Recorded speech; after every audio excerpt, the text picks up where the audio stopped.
Welcome to Overwatch Database and our first power rankings for the 2021 Overwatch League season. I'll be without my co-host Connor today due to scheduling conflicts, but he will be back next week and all the weeks after that. So jumping right in here, number 20, LA Valiant. While we're going to put them in the 20th spot, I do want to say they were a lot more competitive than we thought. I mean, just imagine this. They took a map off of Chengdu, which is more than Shanghai could do. So, it's kind of a weird little stat, but it is interesting. I think that they are not going to be a free win for people like we thought they would be. And you got to bring your A game against this team, or they can take maps off you. And, in their team preview, I said this team's going to win 3 maps. I was way wrong. They're going to be more competitive than that. And I actually think this team can get a win or two throughout the season. But they still, I think, will probably be the worst team in the league, with that said. Number 19, Vancouver Titans. So putting Vancouver 19th, I'll be honest, I didn't feel good about it. Because I thought in their losses, they did show promise. I think they took a map in both of them. And I think their DPS core is actually really good. I just have question marks, everywhere else on the team. And I don't think it's a good enough roster to win more than a couple games this year. So the next 3 spots, we're not going to talk about all at the same time, because these next 3 teams are all teams we have not seen play yet, and that's why they are where they are. So at 18, we have the Paris Eternal, 17, London Spitfire, and number 16, Boston Uprising. And I just put all these teams there because we hadn't seen them play yet. I almost thought about waiting to do the power rankings until week 2, just so we had seen everybody play, but I figured just, the teams that we haven't seen play, I will rate them a little lower than I want to, just because we haven't seen them play versus the teams we have. So they're not really in a particular order. They're 16th through 18th. They're just there until we see them play. Most or all of those 3 teams can actually be better than where they're sitting, and we will see this weekend if that's true. At number 15, we have the Guangzhou Charge. I thought about putting Boston and London above them, but again, it was a case of we haven't seen those teams play, and we did see Guangzhou play. And they got 3 out in both games. I think there was some bright spots. I thought Choi Sawan on Tracer was really phenomenal, and just DPS in general, he was really good. And I also thought their tank line showed some bright spots too. I think this is a team that will win some games this year and get better as the year goes on. I think Kaylee at DPS really actually holds the team back, in my opinion. I didn't think he looked very good at all. So I think if they can get an upgrade there, you would actually have a pretty solid roster, because, you still have Krong and Kriv both, played well. So there is a good core here. You just need a couple better pieces around it. Number 14, Atlanta Reign. So putting Atlanta 14th might seem kind of low to people. I was never high on this team to begin with. In my preseason power ranking, I actually had them 13th, which I know is way lower than people mostly had them, but I've never really believed in the Atlanta Reign. I always think they're way overhyped. I talked about that in our preview we did, the last one we did when we covered 8 teams. I talked about that. I think they're overhyped in our weekly recap. I just think that every year this team is just so hyped up and they don't live up to potential. Look, the support line wasn't very good outside Masa here and there. It was okay. The tank line, frankly, is bad. I don't know why people won't just say that. It's not that good. They're talented, but they're bottom of the league, and that just won't fly in Overwatch League if you want to be a top team. The DPS line is cracked. I thought that Kai and Pelican together looked really good, and I think there's a lot of good things there, but I think you have to have a better tank line than they do if you actually want to be more than a middle-of-the-pack team, and I do not expect this team to be better than that. So the next 2 teams are where they are, again, because we haven't seen them play. New York Excelsior, number 13, and the Hangzhou Spark at number 12. I think there's a lot of room for fluctuation with these teams. I think that while both these teams should be better than 12th and 13th, that I kind of had to put them there just until we see them play. And I think there's a lot of room for them to go up or down the power rankings, depending how they look in week 2, as we will finally get to see both these teams play. At number 11, we have the LA Gladiators. So I know 11th seems like a big fall, but you got to bear in mind, I was not as high on this team coming in as a lot of people were. I was still high on them. Don't get me wrong. I still thought they were going to be a top team, but in my preseason power rankings, I actually had them 5th, whereas most people had them like 2nd, 3rd. I actually had them behind the Shock, Dragons, Justice, Chengdu, and Florida. So I had them behind a lot of teams. I thought they had potential to be higher than that, though. So you got to bear in mind for me, I'm dropping them from 5th to 11th. So it's really not that far of a drop for going 0-2, versus a lot of people might have had them like 2nd or 3rd. So they fall to 11th. I think that they need to go 2-0 this next week. They play 2 very winnable games against London and Boston, and I think they really need a 2-0 week, or there's going to be so many questions surrounding this team and the coaching staff, and I already kind of feel like DP's time is running out. Like, they need wins, so hopefully this team can get them.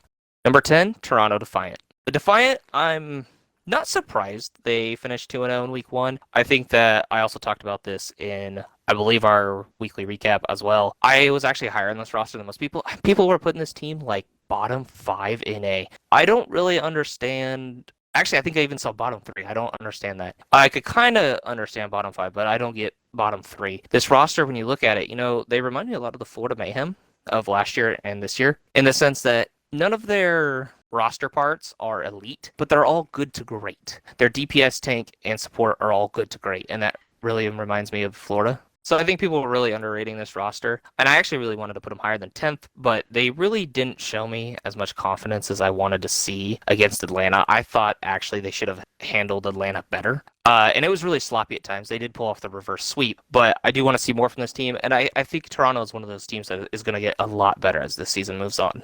I really think at their best, this is a top 8 team in the entire league. At number 9, we have the Seoul Dynasty. It was really a toss-up to put them 9 versus the Dallas Fuel, who are also at number 8. So both those teams went 1-1. Seoul showed us, I think they're still going to be inconsistent. Seoul, I know they did lose to Philly, who I think is actually really, really good, even with Hotba and Toby versus the players they lost. And then they beat the Valiant. So it's really hard to gauge them off of those performances. But I still think this is a top 10 team, and I do think they're, as good or better than last year. Oh, sorry, they beat the Guangzhou Charge, not the Valiant. But they 3-0'd the Charge, and I actually think the Charge have some potential. So I thought that was a really good win. And then at number 8, the Dallas Fuel. It was a weird week for them. They lost Dexy before the season started, their hit scan. I thought they were actually going to be worse than they looked. I thought when they lost to Houston, things were going to be really bad, because I didn't realize how good Houston was going to be till then they beat the Shock. And then I was like, oh, well, that kind of brings Dallas' stock up, losing to Houston after them. Houston goes on to beat San Francisco, and then they go out and they beat the Gladiators 3-1, and that was really impressive. So I know that they are supposedly going to be signing a hit scan soon. And I think even without that, though, this roster is good enough to stay afloat. And I still expect them, even if they weren't going to sign a hit scan, somehow the roster is talented enough without a hit scan or a tracer. I think they're still going to be competitive for every stage tournament and the overall playoffs. So I'm really excited to watch the Fuel coming up, especially if they do sign another hit scan player. Number 7, Florida Mayhem. Florida at 7 is another team I wanted to move higher, but again, in their wins, I thought they looked really shaky. I really didn't think they should have dropped a map to the Vancouver Titans, but they did, and they also dropped a map to Atlanta. I don't think that's as bad. I just think there was a lot of questionable things they were doing. I thought it was kind of sloppy. So I'd like to see their play cleaned up, because I think they are a top 5 team at their peak, but we have not seen that yet. Number 6, Washington Justice. So the Justice number 6, I think that is pretty reasonable. I really wanted to put this team higher. In my preseason power ranking, I had them 3rd, but I think it's just, the reason I rated some of those other teams low, Boston and London below like Guangzhou and stuff, was because we hadn't seen them played. So I felt like I had to be kind of consistent with that. So I put Washington 6th just because we haven't seen them played. I do expect them to be a lot better than that, though. I actually think this team, I almost want to put them 2nd in my preseason power rankings. I'm really high on this team. I think that Mag Fury is going to pound. I think Decay Assassin is going to pound, and it's going to make up for the, lackluster support line. I think they'll actually raise the level of Bebe and Closer, though. I really do. I think that team is just going to be really good. So as we get into the top 5 here, I think 5th place will be kind of controversial because of what transpired over the opening weekend. But Houston Outlaws is my number 5 team. I know, why aren't they top 3? I've seen people already putting them number 1 in NA. That is absolutely ridiculous. Everybody just needs to calm down. That week 1 hype, you're drinking the happy juice. I know he popped off. I know Jengu was great.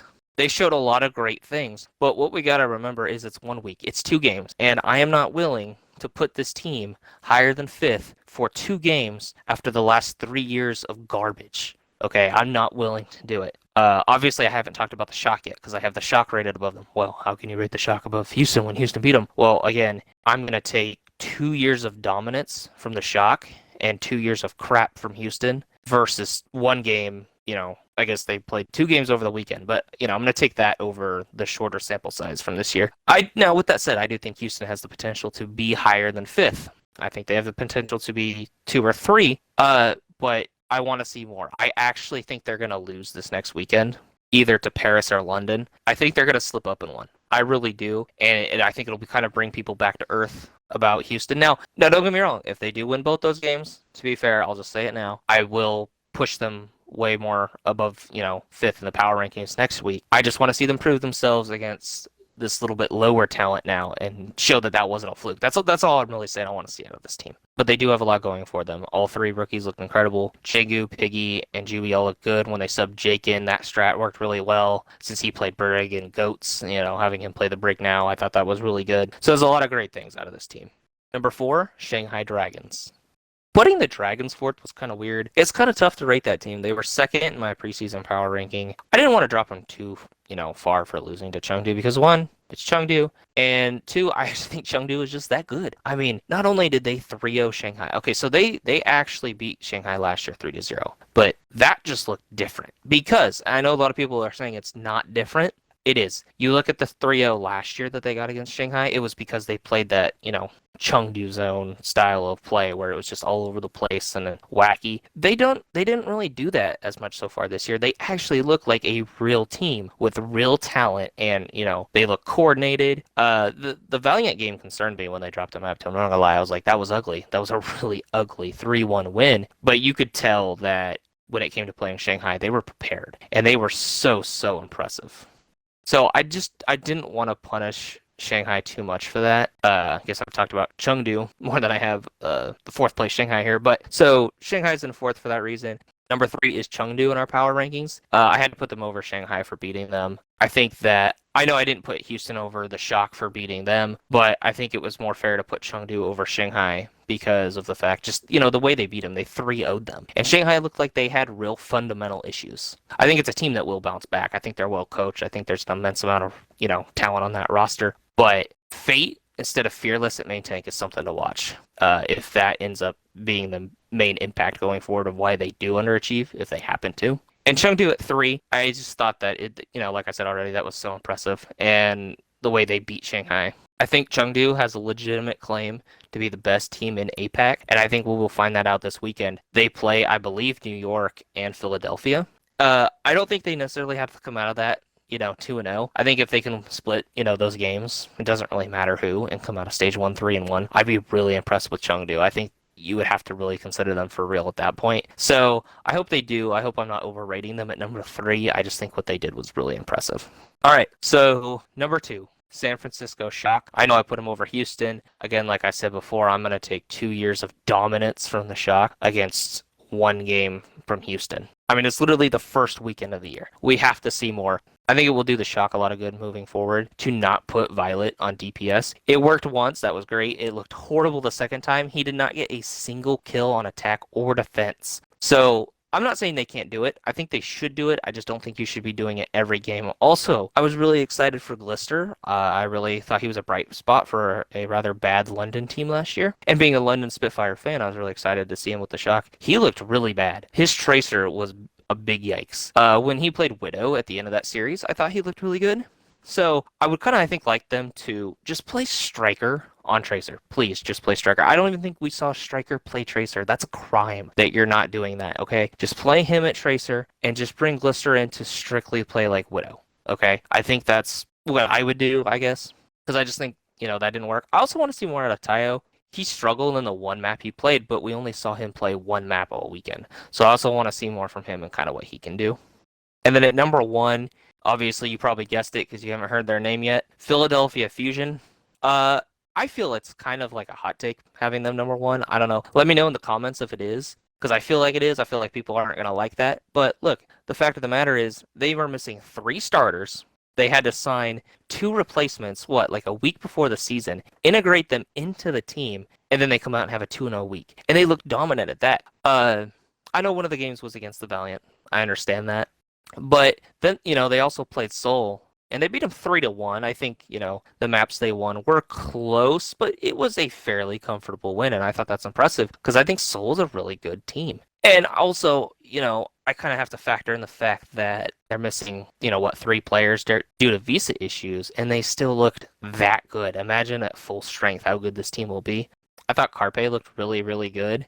And, they're missing EQO, which is a really good damage player. They're missing Poco. They're missing Funny Astro. I mean, how can you not be impressed with how, well that team played, missing those players? And Hotba and Toby slotted in really well, I thought. Papa played great. I thought, and I've always actually liked Toby a lot. I thought it was kind of a crime he wasn't on a roster before this, that it took this circumstance to get him on a roster. So I kind of expected him to be really good. I think I was actually, I guess, just more impressed with Hoppa than anything else.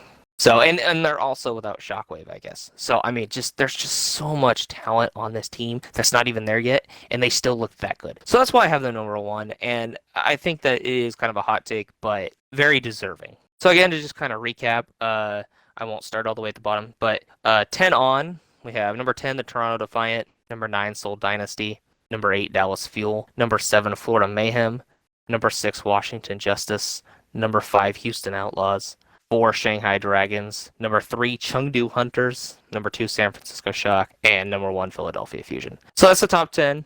Let us know in the comments what you'd change. If you think a team is overrated or underrated, I can think of a few teams in here I think a lot of people will think are underrated and a couple that are overrated. So love to hear in the comments. And remember to tune in next week. Wednesday, we'll have our weekly recap for week 2. And Friday, our week 2 power rankings. And Connor will be back for both of those. And in the meantime, enjoy the games this weekend. We'll see you next time.